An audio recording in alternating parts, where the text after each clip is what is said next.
So this one might be a little exciting. I don't know if you can tell there's a really steep hill. So we're going from that telephone pole back there, cleaning out all of this area, all the leaves. There's only 2 of us for this project as well. We didn't bring the leaf plow because we didn't really want to compact these. Hopefully that wasn't too much of a mistake. We're going to clean off the path.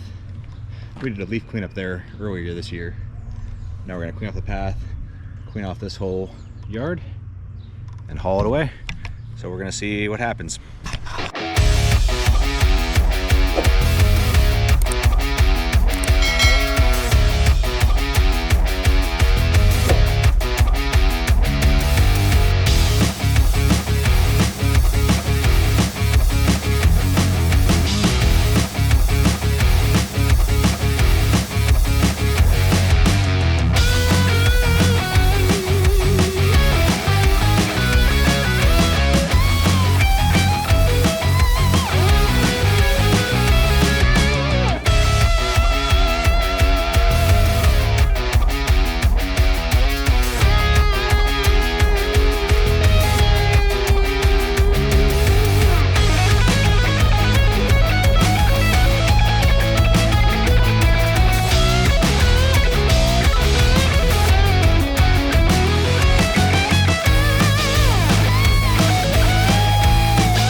All right, so that went well for the first part of the project.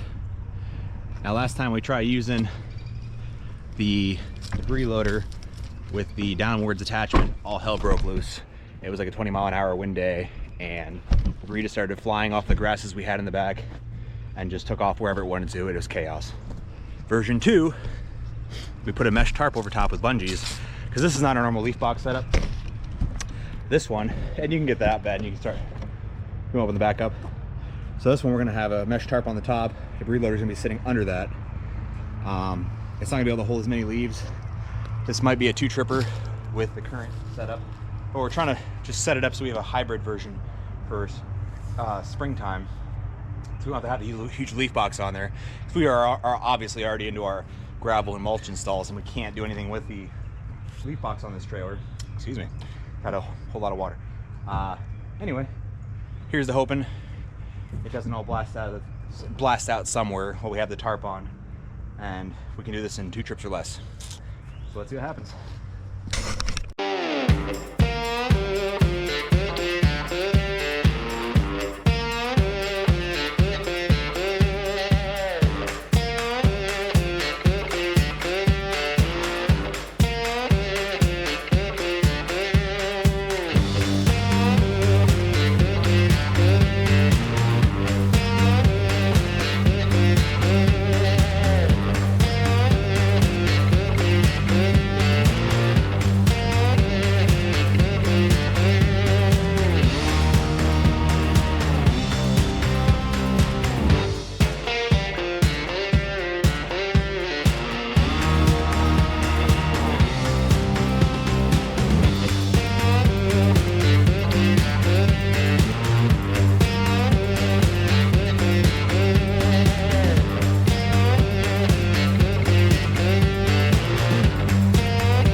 I will say this year, the Billy Goat debris loader that I have, the 1802 VE, has been a kind of miserable experience. It needs a replaceable winder in it, and it just wasn't sucking anything up. It is, granted, we do have it facing in a weird direction, so it does cause a bit of a kink in the line, but really, like, it's just been having a lot of issues, and it needs the inner liner replaced. And I went to my dealer to get the inner liner, and they said there's not a part number in their system, so they'll try to find one when I bring it in for a maintenance. I have it planned to bring it in for maintenance, but right now it's bolted to my dump trailer, and they want to off the dump trailer before we do maintenance, but I have to do this last job before I do that.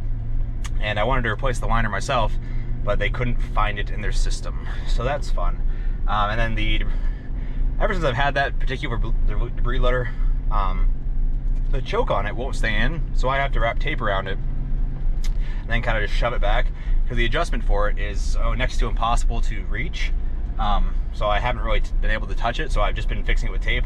Well, today the exhaust was glowing pretty warm, and the choke slid out and it's caught on fire. It started spewing out flame. So that was kind of concerning with leaf debris in the air.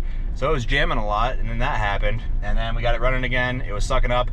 We have 2 little piles left to go, and then it just stopped sucking up altogether. So it's gonna go off and it's gonna go on the shop, and I may or may not, I was planning on getting the biggest model Billy Goat debris loader for the dump trailer for this season, but I might look into some of the other brands, because this one's kind of, I know it's like 3 or 4 years old, but it's just kind of getting on my nerves, all the issues we keep running into with it. Like I said, some of them are our fault with the angle of it, but some of these other issues, like right out of the bat, the choke not working and them not having the liner in the system, it's just a whole lot of nonsense. And we might just try something else this year. I know it's a bit of a rant, but after how much catching the trailer on fire with the debris loader, doing its antics, and then not being able to finish this job, we're actually just going to use the Ventrac to finish up, and just use the half-yard bucket, throw it in the trailer, and be done with it. Because we've been sitting here for 2 hours trying to do 1 strip of leaves on this property, because I couldn't get it fixed how I needed it to be fixed for this year yet. So it's just gonna go in the shop. I'm gonna tell them to fix it, and then I'm gonna try to get a bigger one. This one we might use it later on for like a grass setup or something, but for now, it's gonna go off the trailer. So that's where we're at. I'm just driving around the block to get the other trailer set up for that Ventrac. And it's gonna be much slower, but we just gotta get this job done. This is our last big spring cleanup of the year, I believe. So yeah.